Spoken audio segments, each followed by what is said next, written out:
ఏదన్నా మేలు జరిగితేనేమో నిజంగా యేసుప్రభు గొప్ప దేవుడే, నిజంగా గొప్ప కార్యాలే చేశాడు అని అంట. ఏదన్నా తేడా వచ్చిందా, తెగబోయావుగమ్మా, తెగబోయావుగయ్యా, చర్చి అని ఏం ఒరిగింది? మరి పోయా, నీ బిడ్డ పోయాడు, నీ భర్త పోయాడు, నీ భార్య పోయింది, లేకపోతే నీ తండ్రి పోయాడు, నీ తల్లి పోయింది, ఏం ఒరిగింది, ఏం జరిగిందని నీకు ఆ పోట్లు పడవట రెడీగా ఉంటారు.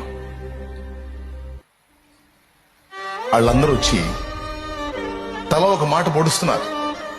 దేవుని సేవ చేశాడు, దేవుడే లోకంగా బతికాడు, అలా చేశాడు, ఇలా చేశాడు, ఇలా ఎందుకు జరిగిందని ఆ తల్లి ముందు మాట్లాడుతుంటే పెద్దగా కేక వేసి ఒక మాట ఉంది ఆ తల్లి.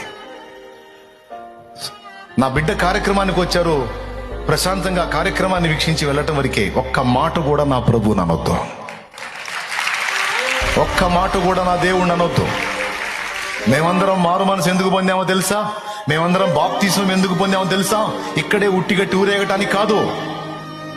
బాప్తిస్మం పొంది మా పాపాలు కడుక్కొని పరిశుద్ధులం ఎందుకు అయ్యామో తెలుసా?